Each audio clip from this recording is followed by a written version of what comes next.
Hello and welcome to Currency Call with me, Manish Gupta. Well, the Indian rupee continues to trade weak in the afternoon session, tracking losses in the domestic stock markets and the dollar's broad gains versus the major currencies abroad. Right now, the rupee is trading at 45.45, more than a percentage point of a loss coming in. 50 paisa down is how that one is trading on your screens right now. That's the scene with Asian currencies also that have also declined, led by South Korea's won, as a surge in US Treasury yields to a 7-month high reduced the premium offered on emerging market bonds. The Philippine peso is down nearly 0.4%, Thai baht is down 0.3%, while the Indonesian rupee lost nearly 0.1% against the greenback in intraday markets. The dollar index, meanwhile, against the basket of currencies is trading higher, holding above 79, nearly 0.5% of a gain coming in for that. The euro, of course, continues under pressure. Yesterday was trading at a 3-week high versus the dollar and Japanese yen, but today just about holding or below 1.33 right now, so 0.5% of a loss coming in for that one as well. Chatting currencies today with us is expert Pramit Brahmbhatt, the CEO of Alpari Forex. He joins us here in our Mumbai studios. Pramit, hi, welcome to the show. Let's start with the Indian rupee, and we've seen nearly a percentage point of a cut today. I mean, we did see levels like 45.95, 44.95 actually in the markets yesterday. What's really turned it around? Basically, what we saw 2 days back was a knee-jerk reaction from the news coming, and now what we are seeing is a recovery from that level. We would see that it can come down to the 45-50 level, and it will settle there where it used to be last week. How do you see the financial year ending really? Because there are various reports out that you might see 43.5 by March end. Do you see that much of recovery? Well, we have to take a month-by-month situation rather than looking at like a year-end situation, because the market is volatile and we have to look at the situation in the global market rather than the Indian market. So it would be very difficult to guess whether it will be 43.50 or 47.50, but rupee will end strong. Okay. The impact, of course, is coming in what's happening in the international markets, the Asian currencies for that fact. And today everything, the high yielders, of course, are on the lower side. The dollar is on the firmer note. Is that the cue you're getting in from the Fed announcement yesterday evening? That's right. This is the announcement coming from the Fed which making this difference today. What we have seen that whenever the news come, the market really rallies towards in the direction of the news, and then we see the correction. So we are seeing the same thing happening again. How about the levels then? In the case of dollar index, we did see levels like 78.95. From those levels, 79.80 is what it's trading right now. So 100 basis points has been gained. But what kind of a range are you working with in the near term?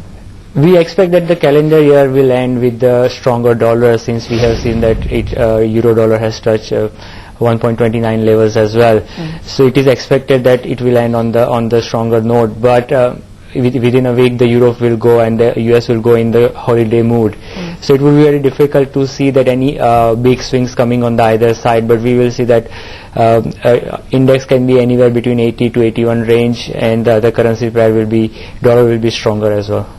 This year started on a very stronger note from the Asian currencies. We were talking about just Korean won and Thai baht and Malaysian ringgit for the first half of 2010. It doesn't seem to be ending like that though. No, since that the year began with a lot of uncertainties, and as the Western markets are cooling down in terms of all the bad news coming, and the market has become more immune to those news. So the strategy of the investor has changed from the emerging economy. They are going back to the Western economies.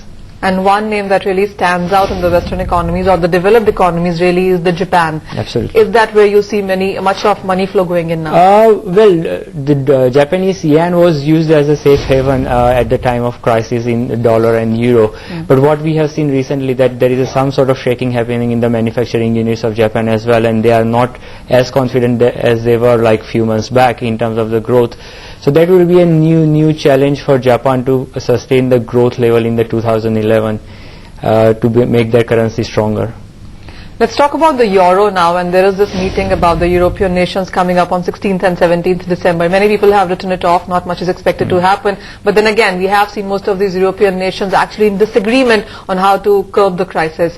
How do you see the meeting? Is there any expectation, and how do you see euro behaving now? Normally the meetings in the Eurozone end up without any strong conclusion, but it will be dependent on the analysts, how they analyze whatever the news and the discussions happening during this meeting. So if anything they find positive from that, then definitely euro can bounce back from the existing level and go up to a 1.35, 1.36 level, but which is unlikely. So we will see that it is very likely to go down to 1.30, 150 level after the meeting.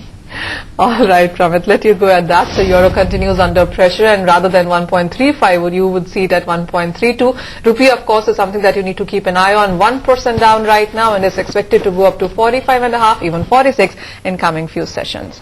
Well, let's go to Nidhi Sharma now, who waits by in the newsroom with what's happening latest in the Indian currency exchanges right now. Nidhi. Yeah, Manisha, rupee traded strong against euro, pound and yen, but it was weak against dollar. Volatility for December contract, USD INR 35 paisa, Euro INR 31 paisa, GBP INR 30 paisa and yen INR 30 paisa. Open interest at MCX was at 5.9 lakh lots. On NSE it was 7.1 lakh lots, and on USD it was over 87,000 lots. Volumes on MCX effect it was 13,800 crores. On NSE it was over 12,500 crore, and on USD volumes were below 1,000. They were around 800 crores. Manisha. All right, Nidhi, thank you so much for that. So around 30,000 crores done in the Indian exchanges today. Half an hour still to go, and markets, of course, as I said, are still watching for the Indian rupee. 1% down is how that one is trading. So nearly 3 weeks of a lowest level and coming in for that one. With that, it's wrap on this segment of Currency Call. Thank you so much for watching. Stay tuned for Business Day.